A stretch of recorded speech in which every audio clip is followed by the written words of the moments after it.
Hey, howdy, howdy, howdy, everybody. Theresa here. It is March 3rd, 2018. Hi, Charlie. It is 3:16. Come on, Slipbug. Come on, Charlie. Come on, sweetie pie. This Saturday afternoon. Charlie, come on, sit down, baby. I'm just so happy. His mom was home. He was almost inconsolable, people. It was very sad. Brad said every time that he would take the dogs out, of course, when he got home, they were going ballistic. And then they don't see me. And so then when he would take them outside, each one of them kept going up to the passenger door of the Jeep and waiting for me to come out. And Charlie was just barking and he wouldn't calm down or anything. And now he's just all over his mom. Oh, you love him, baby. It's okay. Mommy's home. He's just sticking, I'll show you guys. He's just sticking real close to his mom right now. I know. Are you happy? Are you happy your mom's home, Charlie? You didn't like it your mom was gone a bit, did you, huh? Yeah, he did not like it. He does not do well with that. You know, so anyway, okay, you guys know that, we can do the weather real quick for you guys. Excuse me, I'm kind of tired. Naturally, I'm kind of tired, but come on, pull up. Okay, it's 73 degrees right now, and the high, well, real feel is 75. The high is only 71, and the low was 41. And the temperature did drop last night. We're like, anyway, you guys know that I went to the emergency room Thursday evening. I had not been feeling well for a few days, and you know, I watched for the warning signs of a possible problem with hernia and how quick, you know, they can become strangulated. So I was having some low-grade fevers. I was having a lot of nausea, a lot of pain, basically after I ate. I was having some breathing problems, and just a lot of discomfort. And it had really, the hernias had really become larger. So Brad and I talked about it over the evening, and then I went to go take a shower because I figured, you know, even if I'm kind of funny that way. If I can, I will shower before I go to the ER because I know what it's like to have to work on people that are really, you know, dirty when they could have prevented it. So I went in and I took a shower, and I noticed that the bulges were to me, alarmingly large. And I said, I think we should go. And so we got ready and we went. And they took great care of me in the ER. I mean, the nurse I had was kind of cranky, but, you know, I buttered her up. I complimented her on her shoes, I complimented her on her hair clip, you know, everything. And so then she unthawed a little bit. But, so they're running all these tests. Yes, I have a major UTI, I mean, like a major one. They said something about, because there were even gas bubbles or something, I don't know. I've had a lifelong history of bladder problems since I was 6 months old. So, you know, it's not unusual. And they were about my oxygen level was down. Well, of course, the hiatal hernia is pushing up into my diaphragm enough that I'm not able to draw a full breath. You know, I'm swollen. I can't draw a full breath. It hurts when I take a deeper breath. So, yeah, you know, that's to be expected. They put the oxygen on, and then, like, a nurse gets impatient that my DATs aren't climbing fast enough, so he goes and he turns it to 3 liters instead of 2. Meanwhile, they're doing an x-ray, they're doing a CAT scan with contrast dye, and a lot of blood work. And they discovered that the hernia is not a problem because what I see bulging out is just the fat. In this case, it's actually good that I'm overweight because that fat layer is protecting all of my organs through this rip in the muscle. And same way with the umbilical. So that's all good. hernias, even though it's uncomfortable. It's not strangulating. It's not causing a problem with my health or anything, except for pain and being uncomfortable. So then they pushed some kind of narcotic. I don't know. It started with an S because I'm allergic to morphine. They pushed some kind of narcotic and they gave me only half a dose. And immediately she pushed it too fast. And I even warned her that I'm one of these patients. You have to push any kind of pain reliever in an IV extremely slow with me. And of course it dropped my oxygen right down. It plummeted to 87 and, they're starting to kind of panic. But that's all fine. We wait there. Pretty cool. They even have a program on their computer that shows you how much longer, what tests are done, estimated weight on other tests and stuff. All of it's great.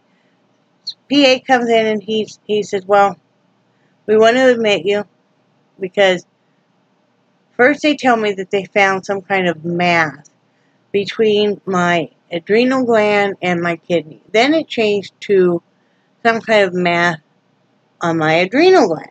Then it changes later on to, that's what they told me. And then later on the next day it changed to some lesion on my liver. And I am asking them at a point in time, well, how big is this lesion? Well, it's really small and we're not sure if it's a shadow or a lesion and stuff. But anyway, they told me, the PA, that they wanted to admit me because they wanted to do an MRI. And I'm kind of looking at him strange because if that's the only reason you're going to admit me. And he said, well, I checked and you have really good insurance, so we might as well just admit you and get these done. And they're telling me that typically you might have to wait 2 or 3 weeks to have an opening for an MRI. And I didn't trust my gut instinct, which was, if that's the only reason you're going to keep me, go ahead and let me go. And I went ahead and let them admit me because they're like, we really should get this checked out. And, meanwhile they're running IVs and they're doing the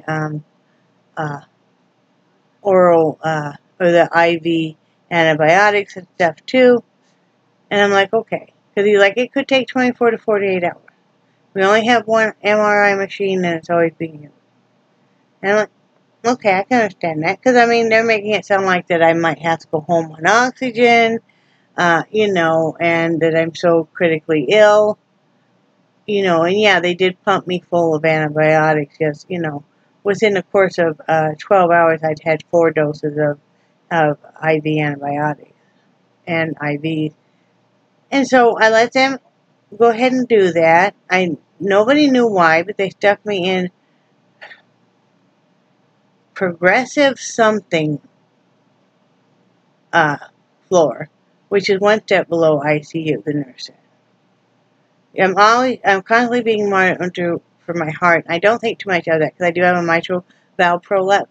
And they're running EKGs and that. And, pretty much that night I didn't get any sleep because they were running all these tests and stuff. And the nurse says to me, it's 6:15 the last time a.m. she comes in on Friday morning. And he goes, well, now you can get some rest because the doctor will be here at 7 a.m. So you can get a little bit of sleep for 45 minutes. Okay. Doctor doesn't show up till 2 a.m. And I can understand this. Again, emergencies happen, more critical patients, etc., etc., etc. She walks in, nice lady, nice doctor, right? I liked her personality and everything. But first thing she says to me is, she wants to know about the scripts and why I'm not on certain, like, diabetic meds and this and that. And I'm explaining to her. So she is explaining to me, and Linda had told me that her daughter had told her the same thing. If you go to Walmart or Publix, even if you're out of your, if you don't have insurance, it is a lot less expensive. I don't know if that's true, but I'm just passing on that information. So I'm explaining that Brad changed jobs, and we didn't have insurance for a while, and, and then we just got moved, and yada, yada, yada. She's more concerned about telling me that. And then she asked me how much I weighed, and I told her. they had these records downstairs also. Nobody had officially weighed me, so I'm just telling them an estimate. And I always go up about 20 pounds from what I knew that I last weighed, just to CYA. And it's okay. And then she's talking about the MRI. And then she leaves. From the point that she left, I sat in that hospital room for about 8 hours with the only personnel that I ever saw was the cafeteria lady delivering lunch. Well, I'd already had lunch by the time she came, but delivering dinner. That was it. I did call 3 times because they had a heck of a time with IV, and I don't know why. I had an IV here. I had, if you can see, I don't know if you guys can really see, I had 2 IVs there. You see where that whole thing is all blown out. They stuck me all over here trying to get an IV. I did have an IV here. But anyway, this IV got like total occlusion, even with my arm out straight. Okay, one of the nurses already taught me how to do the pump to quit having it buzz all the time. You know, so I was doing that, but I tried to call them 3 times. Of course, you just get the intercom, and I know they're busy with patients. But finally, somebody comes, and I show her the IV, and she says, "Well, I can just cap that off for now." And I wasn't even done with that IV. She said, "Because you're getting discharged tomorrow." And I said, "I'm excited." I'm like, "Oh, I am? Awesome." I said, "Well, do you know about what time?" And she's like, "Well, it could be 8 a.m., it could be noon." And I said, "Well, I'm trying to, arrange because my husband would have to come get me and he has to work, and it's just me and him here. I mean, I don't have any friends here that I could call to get a ride home. And that's up in Tallahassee, which is 25 miles from where we live. Isn't a big distance, but I have no family here. I have no friends here. You guys are all my friends, so, don't have anybody I can call to even get a ride home or anything." And so then I say, "Well, what about the MRI?" And she said, "Didn't the doctor tell you?" And I said, "No." She said, "Oh, well, you're not getting an MRI.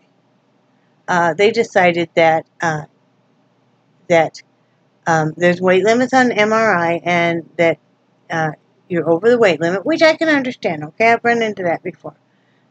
And she said, even if it wasn't that, it's just a body, and she was super nice about it. But she said body size is only so much that will fit in there. Now, I'd already had a CAT scan with no problem fitting in. But, if that is the case, that's the case. And I said, "Well, I can understand that." And because she was kind of dancing around something, I said, "In other words, I'm too big." And she said, "Yeah, but I don't want to hurt your feelings." It's like, no, that's okay. I understand. It is what it is. And it is what it is, But then it's like, so why am I here? At this point in time, we are having no oxygen on. We are having no IV. We aren't monitoring anything. I'm literally just sitting in this room for hours alone, Which I don't have a problem being alone, but when you're alone and it's not your home and stuff, and, it's just racking up a big hospital bill. And she looks at me and goes, "I don't really know why." She goes, "I don't really even know why you're on this floor." And that's when she was telling me what floor and stuff. She goes, "Because obviously," she goes, "you're the easiest patient I have right now." She said, "And you're up, and you do," she called it knitting. I was doing some loom knitting. I was working on a hat. But she said, "You're up." She said, "You're walking around. You're fine." And she said, "Let me check the doctor's notes and see what it says." And she said, "I'll try to call and find out why she didn't discharge you and if she's going to discharge you." Well, couldn't get a hold of the doctor. And I understand. Doctors have lives too. But it was only 5 o'clock. you know, she had been there too. I think she was there till 3 or 4, but nothing in her notes about why I'm still there. And I'm like, I don't need to be here then. You're not giving me any medication.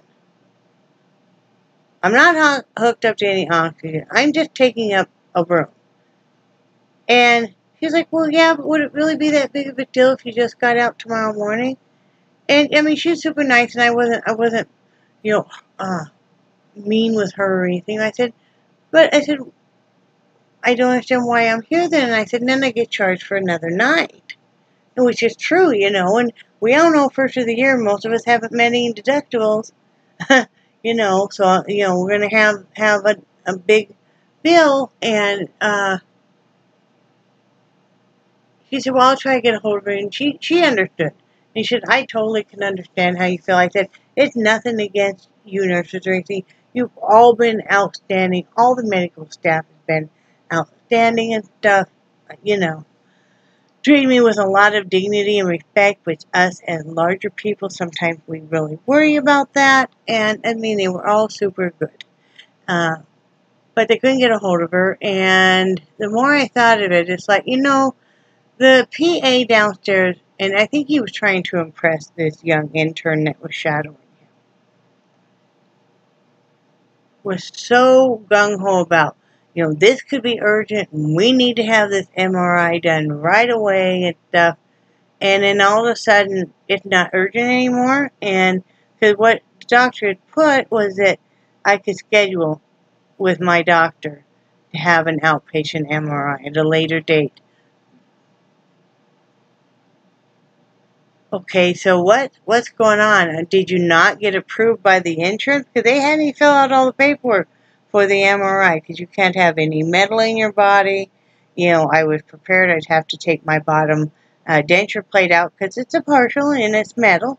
And, you know, we went through the glasses, and I couldn't even wear a hair band that had, you know, the little metal clasp or anything.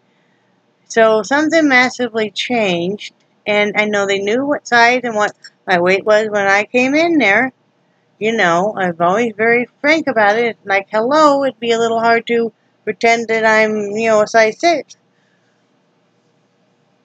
I think they got really excited about, and I don't understand why the thing about, oh, you have really good insurance. That shouldn't make a difference. Healthcare is healthcare. I'm sorry. That should not make a difference. And so they were just going to have me wait overnight. Well, we couldn't get a hold of her, so you're just going to have to wait overnight. And I said, no, I can sign out AMA. And I'm telling her this, and she's like, well, just wait, stuff. And meanwhile, Brad called. We got a break from work, and I told him what's going on. He goes, I'll come right up and get you. You just tell them you're signing out AMA. So I did that, and of course, she had brought in the night supervisor nurse. That night supervisor nurse changed the whole game plan with my attitude last night. She turns to me and she goes, well, you do know. She said, no, she said, quote, I know for a fact that no insurance company is going to pay your bill if you walk out AMA. The other nurse, who had been so nice to me all day, turned to her kind of in a shocked expression and went, really?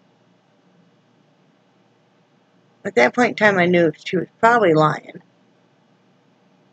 You know, and she goes, yeah, no insurance company will cover it if you live AMA. And I'm thinking in my mind, and I'm still trying to be nice, I thought no insurance company wants a patient kept in a room when they don't need to be, because they don't want to rack up any extra charges.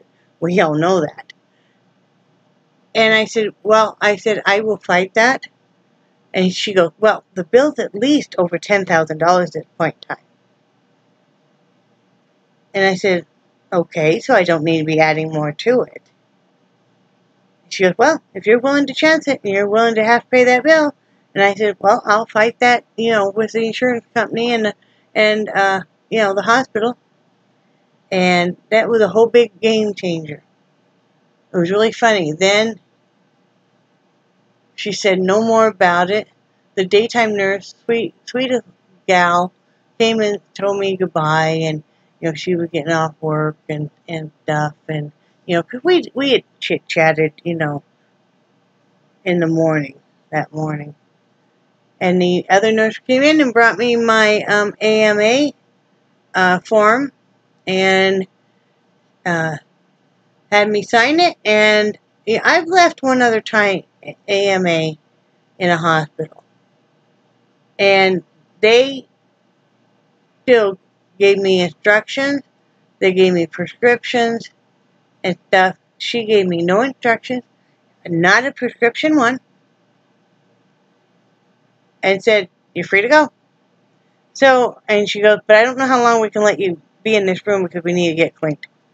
Well, okay, Brad was a good 35, 40 minutes away. And I said, okay. And I got dressed, I packed up my stuff, I waited.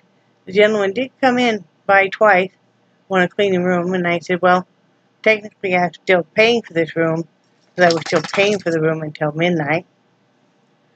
I said, so I'm going to wait right here. But, it really gets to me because that doctor should have discharged me at that point in time. Because they said the whole thing is she like take 2 or 3 hours to discharge. That's why she wouldn't do it that night. Well, you know what? You don't get to charge me for, that's an awful expensive hotel room. Please. Meanwhile, I've got dogs at home, being locked up, and they're not used to being locked up, and I know it doesn't hurt them, but they're not used to it. They're insecure and stuff. My husband's having a hard time psychologically, emotionally, I am too, and there was no reason for me to be there. No reason. Am I pissed that I didn't get a script for an antibiotic when I had such a bad UTI? Yeah. I just have to suffer till Monday. I have an appointment Monday morning at 9 a.m. had already been set up. And it's with the same group, which makes me a little hesitant, but we'll see how he is. I mean, I'm not going to say the whole basket of apples is rotten because, of this, a couple little apples. But yeah, I mean, basically the doctor was too lazy to discharge me and just thought, oh, we'll just let her wait. We'll just do it tomorrow. Well, there's no reason for it. The only other test they were still running at that point in time was they were doing they did an extra culture on my urine to test it for resistant bacteria, and I said, well, if they had talked to me before, I could have told them I am classically that way. I classically have a problem with having resistant bacteria, and I said, even as a child, I had a urologist leave me on an antibiotic for a couple of years. Brad even knew that it was macrodat. And it's like, but I mean, they weren't discussing that. They never discussed the hernia or the pain. Of course, I got the initial thing for the pain, and what I got from then on was Tylenol. And I am not a drug seeker, and I can take a lot of pain. I had such a bad headache, and that was my main complaint, because I'm used to the other pain. I had such a bad headache while I was in there that I felt like my head was going to explode. They would not they gave me 1 dose of Tylenol the first morning, and they would not let me even have any Tylenol. There was no reason for it. It's just, well, the doctor doesn't believe. It's like, let her live in my head. Let her live in my head. And meanwhile, I picked up a little bit of a cold while I was in there. But that's why I left, and I know that many people may not agree and may say, well, you should have stayed there and stuff. Well, I saw no reason to stay. They were just going to charge me more. I'm sitting there literally, taking up also a space that maybe a chronically ill person really needed, because this is a floor where the rooms are all private. It's all just one bed because people are that ill. I'm sitting there in bed, and, I'm getting stiffer and stiffer because I'm not walking or anything. So I get up and I start pacing and stuff. But it's like, no. I mean, no. I'm not going to sit there and just be doing nothing, and just be sitting there and there's no medical care because once they decided they couldn't get any more money for the MRI, it's kind of like I ceased to exist. I didn't come in for the initial complaint of any kind of pain because they're like, well, don't you have pain down there, around my kidney area and stuff. I'm like, a little bit of backache, but that's just a kidney infection, not anything else. And I mean, I'll get that MRI done when I feel it's necessary. But I'm not going to do it right now. There's not a history of cancer really runs in my family and stuff. I'm not sick from that. I'm sick from a bad UTI. It's basically what I'm really sick from, and but that's why I left. And I think as patients, you have to stand up for your right. They should have given me the option at that point in time, I feel, when she said the doctor should have told me that they weren't going to do the MRI. And she should have given me the option at that point in time of checking out. Now, if you want, you can stay. She could have said, I'd like to have you stay, because we're running some tests, and, we'd like to run some more antibiotics. I probably would have agreed with it if she'd been up front and had told me. I'm literally sitting there all day. What led to, when I asked about when I'd have the MRI, is, because she's like, oh, you're getting discharged. I'm like, oh, well, that's great. And I'm thinking, well, they must be getting ready to take me down for this MRI, so I better go take out my dentures and take my glasses off, But yeah, that's what happened. That's why I'm home. Yeah, I'm tired. I feel very tired. I'm doing some laundry because, I was sick for a few days before I went in, and Bradley needs some work clothes. He's working and open to close, so, I won't see him till late tonight, and I gotta do some dishes because there's some dishes piled up. But other than that, I'm just gonna pick up a little bit as I see fit and call it good. But I am still gonna hopefully get the hats mailed out Monday, and I know I will get the hats mailed out Monday. I'll probably do a video tomorrow showing all the hats, and then get my friend Lynn her stuff mailed out. And my friend Marnie, such a sweet gal too, been friends for a long time. She sent through PayPal a little some money because she didn't want me to have to cook meals while I'm sick and stuff. And so she said, I want you guys to get some takeout or something so you're not up cooking. So thank you so much for that, Marty. That was so sweet. You guys are all so sweet. I want to say I haven't gotten to read all the comments yet. I could not believe all the views on yesterday's video and all the care and concern and text messages and stuff. I mean, wow, you guys, that is just incredible. I mean, and I know that there's a few family members that knew, that went and told other family members, not a call, text, nothing from any family. That does get hard at times. Like last night, Brad had to fight with his boss to leave. He ended up, he's almost quit his job last night because his boss wasn't going to let him leave to come get me. First, his boss says, and this is like a little after 7, well, can't you wait till 10 o'clock?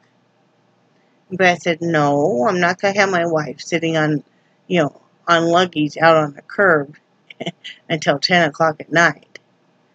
And this was all Brad's idea that he was just going to come get me. And then his boss said, well, can't you wait till 8? And Brad's like, no, I need to leave now. And finally Brad said, you either get somebody over here, because the convenience store is connected to his liquor store, and they have employees that work both. You either bring somebody over now or I'm going to close up the store because I am leaving. And, you know, he basically told his boss if he didn't like it, he could fire him. He didn't, but, you know, yeah, Brad had it. He was going to come get me. He was upset. He was very upset because I had to handle all this by myself. I hadn't heard from him or anything. He had no idea anything was going on. You know, at one point in time, I had to text him and say, I really need to discuss with you, you know.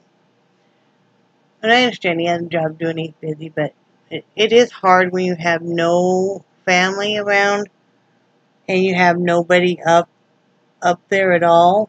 I really feel for other people that go through that. And I even thought about, well, I could take a taxi home, but 25-mile trip is going to cost a lot of money. And number one, I didn't have my billfold with me, so I did not have I used my PayPal card to pay for stuff, and it's linked with our debit card. It was another card. Or no, it linked with it's a bank account, but it's not like a checking account. There's no checks, and it's all done, you know, online. But and I also didn't have my keys with me, so I wouldn't have been able to get into the trailer once I got home. But yeah, it does get hard because, you know, yesterday you see other people have people visit them and stuff, and, you know. But it is what it is, and even when we were in Wyoming, frankly, it was the same way. You know, and Brad went through some life-threatening things, and all that family around, nobody gave two shits. But it gets hard sometimes. It gets kind of sad. It is what it is, though. But I'm okay. I wish I had antibiotics still because, yeah. But I'm hoping that I got enough antibiotics in me to hold me until Monday. Then we're going to be going through all the medications. And also, they didn't give me the medications I'm supposed to have while I'm in the hospital that I told them that I was still on. I still had prescriptions for, was still taking daily. They didn't give me any of those. They didn't give me my thyroid pill. They didn't give me my potassium chloride or my water pill at all. Nothing. But yet they're coming and, you know, they didn't want to tell me even what they're going to inject me with. I'm one of them people, I want to know. And so they're coming at me, and she's like, okay, well, this shot's going to have to go in your stomach, and it's really going to burn. And I'm like, well, what is this, heparin? And she's like, well, it's close to it. But we just don't want you to get a blood clot while you're laying in bed. And I said, like, but I wasn't aware that I had to lay in bed. There's nothing on my chart that I couldn't, you know, I'm getting up, going to the restroom and stuff. I can only lay so long, and I've got to get up and stretch my legs and stuff, yada, yada, yada, you know. And so, and I said, but I know also that that can be given in the fatty part of the arm. She goes, yeah, it can. And I said, we can do that. You know, they put me on insulin. They never taught me anything about it. Of course, didn't give me anything when I left. So, you know, I don't know what we're going to do with that. But I'll cover all that with my doctor Monday. You know, because my blood sugars were right under 300, which, you know, it's high. When I went in there, I think I already told you guys how high my blood pressure was. Then they gave me too much lisinopril. They gave me, I normally take 40 milligrams a day. They gave me, within a span of 4 hours, they gave it to me twice, so I was up to 80 milligrams. Well, that plummeted my blood sugar down to you know, 107 over 50 or 60 something. You know, I couldn't get any Tylenol because we can't have any Tylenol, and it's like, any more Tylenol. I'm like, this headache, I'm almost in tears. I'm laying there with a cold washcloth over my forehead and my eye, you know, but it's like, the funny thing is, once I left the hospital, and once I got back to my normal routine and stuff, the headache's gone. I mean, I still have a little bit of one, but not like yesterday, so. Anyway, beware, people. Stand up for your rights. And I'm not saying every medical hospital is that way, but I read an article, and I did call my insurance company, and that was a total false lie about that they won't cover it. They don't want you sitting in a room that you don't have to be in, so they jotted all that down. And I also shared with my friends that this is kind of a common practice. See, this was, I think, this is not a public hospital. So, and yeah, you gotta be careful of that. I'd rather go to a public hospital. But that they do this because they want to run more tests on you, because they want to make more money on you. And then, honest to God, and then also, they even send an article that they will tell you that your insurance is not going to pay for any of it.